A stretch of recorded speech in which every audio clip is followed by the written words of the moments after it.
शकुंतला कामावर गेली. जाताना सोबत गणेशला नेलं होतंच. ती घमेलं उचलत असताना मिस्त्री तिच्याजवळ ढांगा टाकत आला. तिच्याकडे बघून मधाळ हसला. तीही लाजत हसली. त्यांनी तिलाच ऐकायला जाईल अशा दबक्या आवाजात विचारलं, अगं आज येणार आहे ना? जाऊ की सिनेमाला? काय ठरलं आहे तुझं? येईन की मी, ती एवढंच म्हणाली. मिस्त्री म्हणाला, मग घरी लवकर जा, साडी बदल, चांगली नेस, येणी गिनी घालून ये. गणेशला संग घेऊ न ग, त्याला सोड नागेश्वर. काय? त्यानं एका महत्त्वाच्या विषयाची आठवण द्यावी तसं सांगितलं. तिच्याही मनात आज गणेशला बरोबर नेण्याचं नव्हतंच. ती दोघं का सिनेमा बघायला थोडीच जाणार होती. शकुंतला लवकर घरी परतली. तिने गणेशला खायला दिलं, गोळ्या आणायला पैसे दिले. थोडा वेळ नागेशची वाट पाहिली. तो येत नाही असं वाटून गणेशला तिने कुसुमवर सोपवलं. गणेशच्या हातावर 2 रुपये ठेवत म्हणाली, अण्णा येनच, म्या जाते. मेस्त्रीचं कोणीतरी दवाखान्यात आहे, भेटून यायचे. 1-2 घंटे उशीर होईन. तुम्ही दोघं भाकर खाऊन घ्या. आणि शकुंतला वेणी फेणी करून त्यातली त्यात बरी साडी नेसून पावडर कुंकू करून बाहेर पडली. लगालगा चालत राहिली. घरापासून दूर, आपल्याच आयुष्यातल्या जबाबदाऱ्या तिथून दूर, थोडं मनासारखं वागून बघण्यासाठी. आज प्रथमच कित्येक दिवसांनी आरशात चेहरा बघताना तिला जाणवलं, आपला रंग काळवंडून गेलाय, वाळत घातलेल्या फळासारखा. ती रस्त्यावर आली. चौकात उभं राहून इकडं तिकडं कावरं बावरं होऊन जायला लागली. तिच्या मनात आलं, काय पण आपण येडे. मेस्त्रीला विचारायचं राहूनच गेलं, कुठल्या टाकीजवर यायचं ते, कोणचा सिनेमा बघायचा ते. आता हा बाळू मिस्त्री भेटन कुठं? त्याला कुठे गाठावा तिला कळेना. त्याला तुम्हाला न्यायला घरी ये असं आपण का सांगितलं नाही? तेवढ्यात एक रिक्षावाला तिच्याजवळ आला. बाहेर डोकवून त्यांनी तिला विचारलं, किधर जाने का? वय मला वय, ती म्हणाली. तोपर्यंत समोरून मोटरसायकलवर बसून मिस्त्री तिथे आला. तो समोर दिसताच तिचा जीव भांड्यात पडला. प्रश्नच मिटले. तो तिच्याकडे बघून छान हसला. ती त्याच्या मागे मोटरसायकलवर बसली. त्यांनी वेगात मोटरसायकल सुरू केली. 10 मिनिटात अंबा थिएटर पुढे येऊन थांबली. वळणं घेत सिग्नल संपतात सुरू करून त्यांनी खूप वेगात गाडी आणली होती. त्यांनी तिकीटं काढली. सिनेमा होता कयामत से कयामत तक. ती पोस्टर बघत उभं राहिली. तिला थोडं वाचता येत होतं, पण भरभर सिनेमाची नावं वाचायची सवय राहिलेली नव्हती. तो तिकीटं घेऊन आल्यावर दोघं आत गेले. अंधारात त्यांनी तिचा हात हातात धरला, सीट नंबरपाशी नेलं. त्याचा झालेला तो पहिला स्पर्श घट्ट आणि घामट. त्या स्पर्शानं एकीकडं हक्क दाखवला होता आणि दुसरीकडे तिच्याविषयी काळजीसुद्धा. जागा थोडी एका लाईनीतली शेवटची होती. तो अलीकडे बसला, तिला पलीकडे बसवलं. तिच्या खुर्चीनंतर खुर्च्या नव्हत्या. लोकांना जाण्यासाठी तिथे वाट सोडलेली होती. थिएटरमध्ये जाहिराती चालू होत्या मोठ्या आवाजात. एक जाहिरात संपली की लगेच दुसरी सुरू व्हायची. हसरे चेहरे, गोरीगोमटी माणसं, तोकडे छान कपडे, ती बघत राहिली. असं सुख बघायची सवयसुद्धा गेली होती. साबण, पेस्ट, विमा कंपनीच्या जाहिराती. समोर दिसेल ते मन लावून ती बघत होती आणि तो तिच्याकडे बघत होता. त्यांनी थोडं तिच्याकडे झुकून विचारलं, गणेशला काय सांगितलं तू? असंच सांगितलं, म्हणलं दवाखान्यात कोणीतरी आजारी आहे, त्यासनी बघायला चालले. तिच्या कानाशी त्याचा श्वास कुजबुजला. तो म्हणाला, आता असं खोटं खोटं बोलायला लागन, सदा नाही पण अधूनमधून काय? त्याच्या त्या बोलण्यानं ती थरारून गेली, थोडी घाबरली आणि आतून आनंदलीसुद्धा. सुखाची चटक लागणं वाईटच, त्यात मोह असतो. एखाद्या गोष्टीचा पुन्हा पुन्हा मोह झाला की माणसाची सत्सद्विवेक बुद्धी काम करेनाशी होऊन जाते. त्याला कळूनही येत नाही ते, कारण काही स्वतःला उमगून यावं अशा स्थितीत तो राहत नाही. तो बदललेला असतो. सिनेमा सुरू झाला. ती जीव ओतून सिनेमा बघायला लागली. त्या पात्रांचं बोलणं ऐकत राहिली. त्यांनी तिच्या खांद्यावरनं आपला हात पलीकडे नेला. तिला हळूच जवळ ओढली. तिच्या गळ्याजवळ तोंड नेलं आणि ओठ ठेवले. तिचं सर्वांग एका सुखद जाणीवेनं थरारत गेलं. अंगावर कोणीतरी अचानक फुलांची उधळण करून टाकावी आणि आपण तनमनानं प्रफुल्लित व्हावं, तसा तो रोमांचकारी अनुभव होता. त्याचा स्पर्श, त्याचा श्वास, त्या श्वासाची गती तिचं शरीर नाकारत नव्हतं. ती त्याला त्या थिएटरमधल्या अंधारात भरभरून प्रतिसाद देत नव्हती, पण तीव्र नाराजीसुद्धा दाखवत नव्हती. इतपत पुरुषी संग तिला हवाच असावा. क्षणात तिच्या मनात वीज चमकून जावी तसा विचार आला. तिने घाबरून त्याला विचारलं, अहो मिस्त्री, म्या घर न निघस्तवर नागेश खोलीवर आला नव्हता. तो बी ह्याच पिक्चरला आला असन तर. तिला वाटलं त्याने आपल्याला मिस्त्रीबरोबर थिएटरमध्ये पाहिलं तर मग आपल्याच मुलांना दाखवायला आपल्याला तोंड राहणार नाही. नागेश मिस्त्रीचा अजून द्वेष करायला लागेल. आपल्याला वाटेल ते बोलेल. नाहीतर खोली सोडून, आपली सोबत सोडून तो गावाकडे सुद्धा निघून जाऊ शकतो. खरं तर तिला माहिती होतं की त्याला कधीच आपल्याबरोबर यायचं नव्हतं, गाव सोडून, ती माणसं सोडून. पण आपणच त्याला आणलाय खेचून. आपल्यालाही त्याचा आधार हवा होता. मुख्य म्हणजे नागेश सोबत असल्यानं आपला त्या लोकांशी काही संबंध राहिला नाही. पण हा मुलगा जर का परत गेला, त्याने आपलीच तिथे कागाळी केली तर तिच्या जीवाचं पाणी पाणी झालं. तिचं सिनेमा बघण्यातलं लक्षच उडालं आणि मग नंतर ती पुतळ्यासारखी बसून राहिली. मध्यंतर केव्हा झालं तिला कळलंही नाही. प्रकाश झाला तेव्हा तिने डोळे खाली केले, मान खाली घातली आणि ती गप्प बसून राहिली. नागेश इथे असला तरी त्याची आणि आपली नजरानजर होऊ नये असं तिला वाटलं. त्यांनी या गर्दीत आपल्याला ओळखू नये असं तिला वाटलं, म्हणून ती तोंड लपवून बसली. मिस्त्री बाहेर गेला. त्यांनी दोघांसाठी कोल्ड्रिंक आणलं, लाह्यांचं पाकिट आणलं. दोघं खायला लागले. अगं मी ह्यो सिनेमा 10 बघून बसलोय. गाणी चांगली आहेत, आमिर खान गोंडस आहे, ती नटी बी बरी आहे. टाईमपास. अंधार झाला का आपण निघायचं बरं का. ती घाबरली. तिला आपण अर्धवट सिनेमा का बघून जायचं ते कळेना. ती त्याच्याकडे बघत राहिली. थोड्या वेळानं एक गाणं संपलं. सिनेमा परत चालू झाला. लोक येऊन खुर्च्यात बसले होते, काही बसत होते. त्यांच्या बोलण्याचा, खाण्याचा आवाज येत होता. थिएटरमध्ये आवाजाची आवर्तनं फिरत होती. तो उठला. त्याचं कोल्ड्रिंक पिऊन झालं होतं. तिनेही मोठे घोट घेत ते संपवलं. घसा जळजळत राहिला. बारीक ठसका लागला. तो खुर्चीतनं उठला म्हणताच तिलाही उठायला लागलं. त्याच्या मागे जायला लागलं. खरं तर तिला सगळा सिनेमा बघायचा होता, पण तो आता शक्य दिसत नव्हतं. ती मग शांत राहिली. त्यांनी मोटरसायकल तिच्या जवळ आणली. ती त्याच्या मागे बसली. तो निघाला त्याच्या वेगाने. कुठे ते तिला माहिती नव्हतं. हा रस्ताही तिला माहिती नव्हता. ही दुकानं तिने कधी बघितली नव्हती. त्यांनी 10-15 मिनिटात एका गल्लीत गाडी वळवली. एका घरापुढे थांबवली. पायऱ्या चढून तो एका बंद दारापुढे थांबला. तिला म्हणाला, अगं ये की. हे घर कोणाचं होतं, तिथे कोण राहत होतं, तिला काहीच माहीत नाही.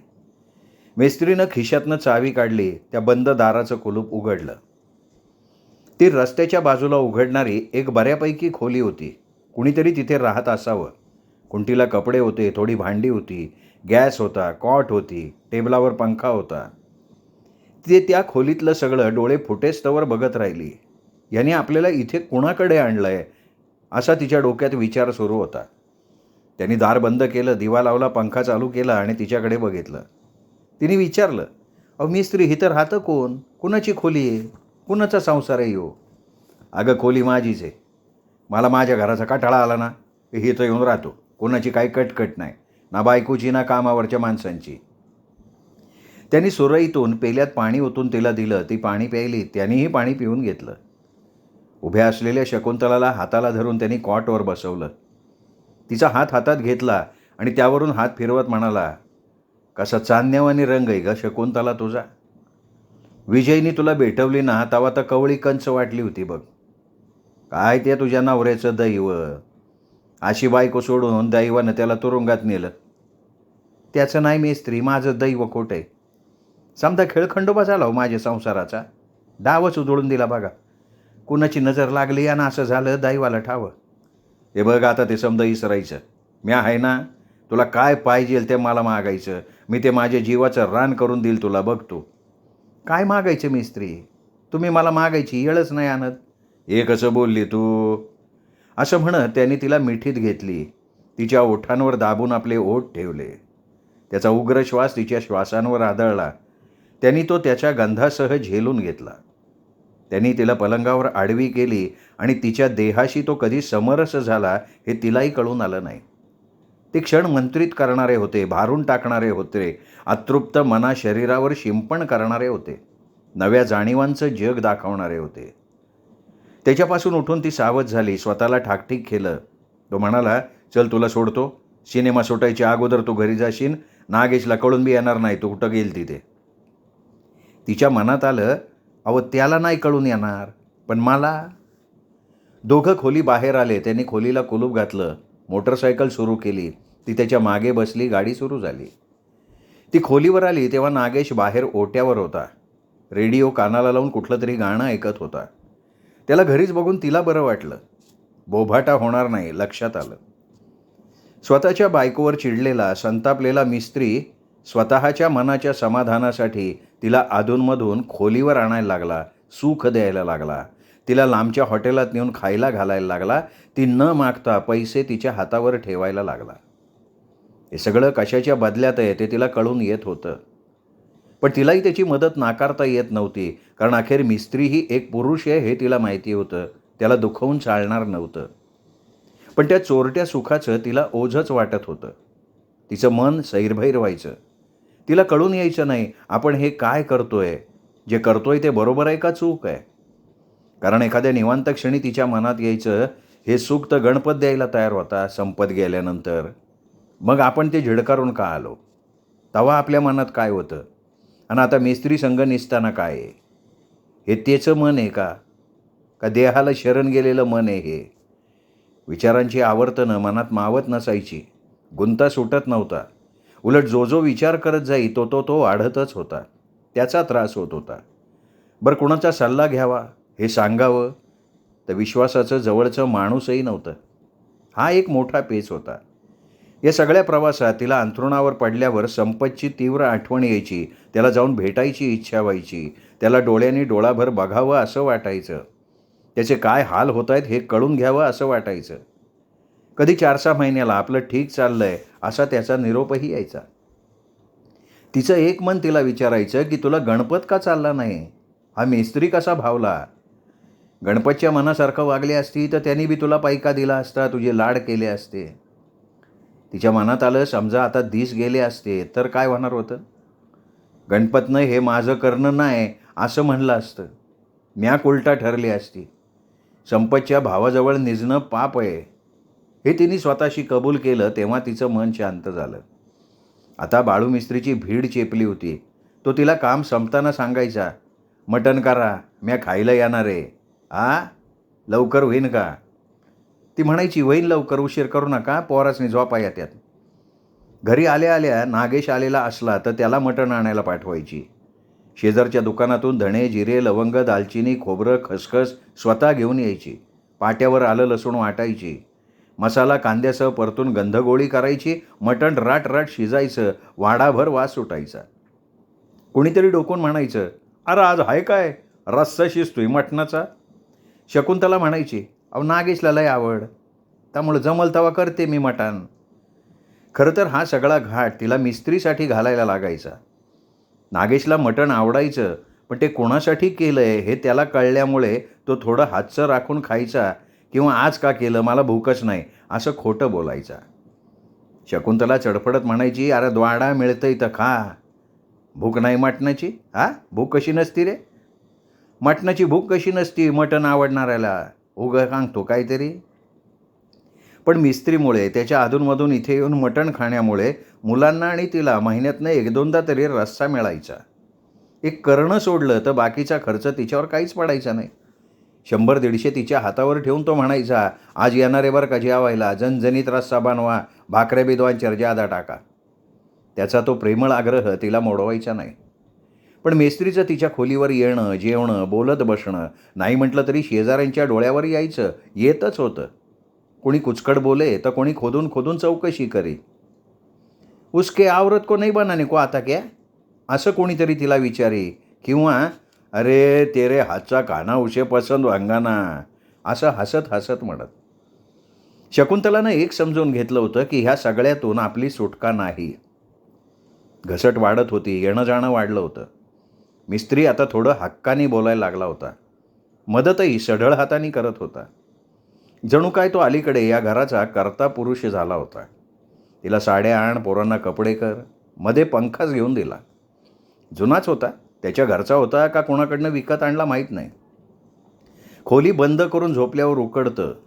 एका छोट्या खिडकीतनं किती वारं येणार असं तिने म्हणताच पुढच्याच महिन्यात त्याने रिक्षाखाली पंखा आणून टाकला. म्हणाला, रातचं लावीत जा, चांगली झोप होईन. कसे कामाला यायचं तर झोप पाहिल डोळाभर, तर माणूस कामावता जतावानं राहतं. महिना 15 दिवसातून तो तिला त्या खोलीवर न्यायचा. घंटा 2 घंटे दोघं तिथं राहायचे. मग तो तिला आणून सोडायचा खोलीवर. कधी घरापर्यंत तर कधी रोडपर्यंत. म्हणायचा, जाशील ना गं इथून, खोलीसमोर सोडू नको म्हणती तू. तीही हसून मोटरसायकलवरनं खाली उतरून जायची. कधी तो तिला रिक्षात बसवून द्यायचा आणि म्हणायचा, मला काम आहे तर तू आज रिक्षानेच जा. तसं तिची खोली ते घर बरंच अंतर होतं. चालत जाण्याजोगं नव्हतं आणि तिला रस्ताही तसा माहिती नव्हता. रिक्षानं येतानाच 20-20 रुपये लागायचे. त्यांनी सोडलेलं चालायचं, चालवून घ्यायला लागायचं. शकुंतलाला मध्येच वाटायचं की ह्या सगळ्याचा शेवट काय? असं किती दिवस आपण त्याच्याबरोबर त्या खोलीवर जाणार? तो आपल्याशी लग्न करणार नाही हे तिला माहिती होतं. त्याच्याबरोबर लग्न झालेल्या बायकोबरोबर तो सुखी नव्हता. ती भांडखोर होती, पैसे मागणारी होती, त्याची पर्वा न करणारी होती. केवळ आपल्यापासनं तिला मुलं झाली आहेत आणि आपण असं तसं वागून त्या मुलांना त्रास होऊ नये असं मिस्त्रीला वाटायचं. त्याची मुलं शिकत होती, हुशार होती. मिस्त्रीच तिला सगळं सांगायचा, कधी वैतागानं तर कधी रंगात येऊन. तिला ते ऐकून घ्यायला लागायचं, नाहीतरी ती दुसरं काय करू शकणार होती. तिने एक दिवशी सांगितलं, मिस्त्री, नागेशला दुसरीकडे कुठेतरी काम बघा. माती कामानं दमतही होतो आणि मग चिडचिड करतो. कुठं दुकानात नाही तर अजून कुठं. 4 पैके कमी मिळाले तरी चालन, पोरगं सुखच चाललो. डोकं खाजवत मिस्त्री म्हणाला, काय हे काम मायदाळ आहे ती, पण थोडं हिशोब बघायला पाहिजे का नाही? त्याला लिखापडी येते का? हेच एक काम असं आहे की माणसाला शिक्षण नसन तरी बी चालतं. मेहनत केली का झालं काम. काम करायचं, सांच्या पारी पायका घेऊन घरी यायचं. आपण सुखच चालले पोर, जीव तुटतोय माझा. बघतो कुठं दिसलं तर नेन त्याला. बरं झालं सांगून ठेवलं. एक दिवशी मिस्त्री खोलीवर आला, तो शीळ घालत. नागेश तांगड्या पसरून कानाला रेडिओ लावून ऐकत बसला होता. त्याला 2 दिवसापासून ताप होता. गोळी खाल्ली होती, ताप उतरला होता, पण अशक्तपणा होता. त्याला खायला आवडत नव्हतं, तोंडाला चव नव्हती. मिस्त्री खोलीत येत म्हणाला, अरे हाय की पोरगं खोली हो, मला वाटलं कामावरनं आलं का नाही. शकुंतला म्हणाली, 4 दिवस झाले घरीचे, ताप आला, सर्दी बी झाली, जेवणा खाईना, फक्त बिस्कुट आणि टोस्ट आणि चहा एवढंच घेतोय. तू सांगत होती ना याला काम बघा दुसरं, गावलंय, तेच सांगायला आलो. नागेश त्याच्याकडे डोळे मोठे करून बघत बसला. काही बोलेना किंवा उत्साह दाखवेना. शकुंतलाच म्हणाली, कसलं काम आहे मिस्त्री, कुणाकडे? ह्याला ते माती काम येईना बघा, राहीन 8-15 दिवस घरी, बघू बरं वाटले हो. मिस्त्री म्हणाला, अगं दरगारवाडला नवीन हाटील निघाले, माझ्या दोस्तानंच काढले, नीलकमल नाव आहे, त्याला पोरगा पाहिलं का आम्हाला. कसलं काम आहे, काय काम करावं पडन? काय टेबलं साफ ठेवायची, पडका मारायचा, पेलेवरून पाणी द्यायचं, पेले खंगाळायचे, कब्बाशा धुवायच्या, ऑर्डरप्रमाणे चहा भजी शेव चिवडा आलं बोंडा द्यायचा, दुपारी पुरी भाजी, जेवण खाऊन 25 रुपये रोजाना. बघ जमतंय का? त्याने नागेशकडे बघितलं. नागेशचा चेहरा हसरा झाला होता. तो वर नजर करून बघत नव्हता, पण त्याला ते हॉटेलचं काम आवडलेलं असावं.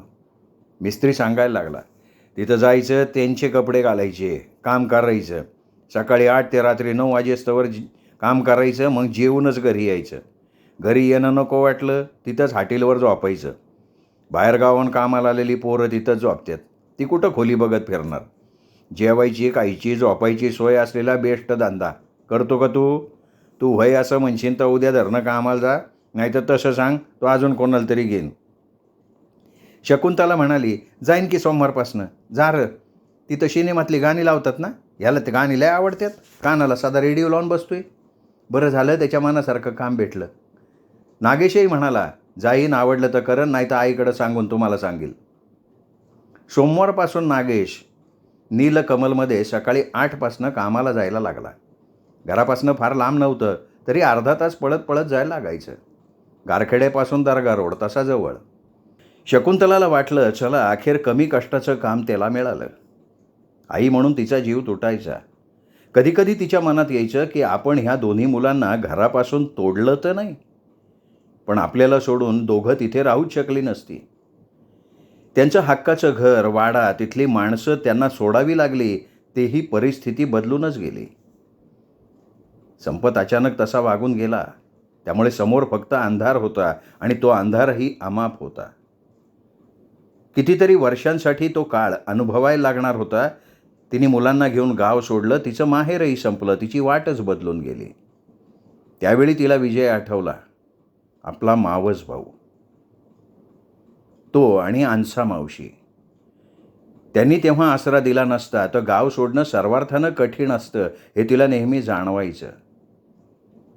विजय नंतर कधीमधी भेटला होता. घरीही येऊन गेला होता. तिचं सगळं नीट चाललंय बघून त्याला समाधान वाटलं होतं. तो पहिल्यांदा आला तेव्हा म्हणाला, बरं झालं तुझं बसताना इथं नीट बसलंय ते. तुझा विचार आला ना का माझा आणि माईचा जीव सोडून जायचा. वाटायचं पोरीचं कसं चाललं असन. या औरंगाबादी आहे का गेली गावाकडं परत. मनात यायचं. पण बरं चाललं तुझं ठीक चाललंय ते. हिमतीनं राहिली. भाऊजी सुटून येईन तेव्हा सुखच सुख तुझ्या पदरात पडन. देव नदर ठेवतो. आणि दुःखानंतर सुख येतच. तो जेवायला कधीच थांबला नाही. पण शकुंतलाने त्याला चहा पोहे केले. मुलांना केळी आणायला लावली. तसंच पाठवलं नाही त्याला, कारण विजयचे तिच्यावर उपकार होते. विजयनी तिला धैर्य दिलं होतं. तिला गरज होती तेव्हा. नागेशला नीलकमल हॉटेलातली नोकरी आवडली होती. सकाळी चहा टोस्ट खाऊन आंघोळ करून तो जे जायचा तो रात्री 9च्या पुढे यायचा. एखादा दिवस तिथे राहायचाही. तसं सांगायचा. त्याच्या वयाची मुलं होती तिथे. शेजारच्या खेड्यातून पोटा पाण्यासाठी आलेली, कमवून खात असलेली 5-6 जणं होती. सर्वजण रात्री मिळून तिथे राहत. आता घरी येताना नागेश यांच्यासाठी पुण्यातनं पुरी भाजी आणायचा, आलूबोंड आणायचा. उरलेलं अन्न तेलकट असलं तरी सुरुवातीला बरं वाटायचं. गणेशसुद्धा आवडीने खायचा. पण त्या अन्नाचा, त्या चवीचा कंटाळा यायला लागला. दुसरं म्हणजे तो घरी येईपर्यंत जेवता यायचं नाही. जेवून घेतलं तर त्यांनी आणलेलं अन्न वाया जायचं. रात्रीतून भाजी बोंड खराब व्हायची. पुऱ्या तेवढ्या नीट राहायच्या. भातही पसरून ठेवला तर ठीक, नाही तर उतरायचा. त्याला वास मारायचा. त्या अन्नाची ती उस्तवार करणं तिला नकोसं वाटायचं. ती म्हणायची, नाग्या अरे थोडं आणत जा गणेशपुरतं. मला नको आणि त्या हॉटेलचं. काय तेल घालतात रे बाबा. चव बी चांगली नसती. पोट बिघडायची कामं. आणि तसंच झालं. 2 महिन्यात तिला त्या अन्नाची चव नकोशी वाटायला लागली. ते अन्न नजरेपुढे नको वाटायला लागलं. खोलीत त्याचा वासच नकोसा झाला. एक दिवशी तर उठल्यानंतर तिला 2-3 उलट्या झाल्या. ती पार गळून गेली, झोपून गेली, कामावरही गेली नाही. 3ऱ्या दिवशी मिस्त्री खोलीवर हजर. काय झालं, कामावर काही येत नाही. अहो ते अन्न नको वाटतं बघाय बी. हिक बसली. खरं आहे का? का दुसरंच काहीतरी आहे? शकुंतला ठीक आहे का? नाही तर डॉक्टरला दाखवून येऊ. त्यांनी तसं म्हटल्यावर तिचंही मन चरकलं. तिला घामच फुटला. मनात संशयानं घर केलं. हातपाय अजूनच गळाटून गेले. ती मग सगळं सोडून स्वतःचा विचार करायला लागली. मिस्त्री सांगत होता तसं काही असन तर. तिच्या मनाचा ठाव चुकला. उलट्या जर राहिल्या तर हॉटेलच्या अन्नाचा भाग समजायचं आणि अजून घरचंही काही पचलं नाही, तेही उलटून गेलं तर. तिचं मन विचारांच्या भोवऱ्यात सापडलं, भिरभिरत राहिलं. तिने अजून आठवडाभर वाट पाहायचं ठरवलं.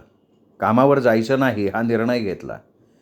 ती दिवसभर बरं नाही म्हणून खोलीत पडून राहायला लागली. तसा नागेश हॉटेलवर जेवत होता. रात्री येताना गणेशसाठी खायला आणायचा. त्याचं दुपारचं खाणं व्हायचं. शकुंतलानं भाजी भाकरी खाल्ली तरी मळमळायचं. पोटात कुणीतरी हात घालून अन्न बाहेर काढतंय असं वाटायचं. आपली पाळी आली नाही 2 महिन्यांपासनं हेही तिच्या लक्षात आलं आणि तिच्या पायाखालची जमीन हादरली. हे असं घडणार याचं भान एक स्त्री म्हणून आपल्याला का नाही आलं याचंही तिला वाईट वाटलं. या संबंधात काळजीच घेतली नाही तर असं कधीतरी होणार ही कल्पना आपल्याला का नाही. स्वतःचा वेंधळेपणा तिला जाणवला. तिने मिस्त्रीला भेटायचं ठरवलं. उद्या कामावर जायचं ठरवलं. मनात अशी शंका घेऊन खोलीवर पडून राहण्यात अर्थ नव्हता. मिस्त्रीला सांगितल्याशिवाय ही बाब त्याला कळणार नाही हेही तिच्या लक्षात आलं होतं. तसं तिला बरं नव्हतं. त्या आठवड्यात सकाळी दुपारी संध्याकाळी जमेल तेव्हा त्यांनी खोलीवर चक्कर टाकली होती. पण ते सगळं तब्येत कशी आहे, पैसे आहेत का नाहीत यासाठी. ती उद्या रिक्षानं कामावर जाणार होती. तिला कामाच्या जागेपर्यंत चालत जाणं शक्य नव्हतं. तेवढी मनात आणि शरीरात ताकद नव्हती. तिने आज सोबत गणेशलाही घेतलं नव्हतं. नागेश तर नव्हताच खोलीवर. तो सकाळीच त्या हॉटेलमध्ये कामाला गेला होता. शकुंतलाला भीती वाटत होती. त्या तिथं नागेश काम करतो त्या हॉटेलात बाजूच्या खेड्यातून आलेली 3-4 त्याच्याच वयाची मुलं होती. ती कुठल्या कुटुंबातून आली होती, त्यांच्या घरी कसले प्रश्न होते, त्यांना कसल्या सवयी होत्या हे तिला माहिती नव्हतं. 17वं संपत आलेला नागेश एखाद्या बिडीकाडीच्या व्यसनात अडकला तर ही भीती तिच्या मनात होती. या अजाणत्या वयात संगतीनं व्यसनं लागून जातात. एकदा का व्यसन लागलं की सुटता सुटत नाही.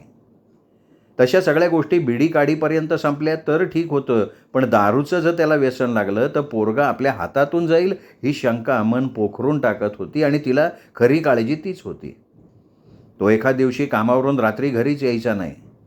उशिरापर्यंत हॉटेलात गिऱ्हाईक येत होती. 10 वाजून गेले मग तिथंच राहिलो असं तो आठवड्यातून 2-3दा तरी सांगत होता. त्याला रविवारी सुट्टी होती.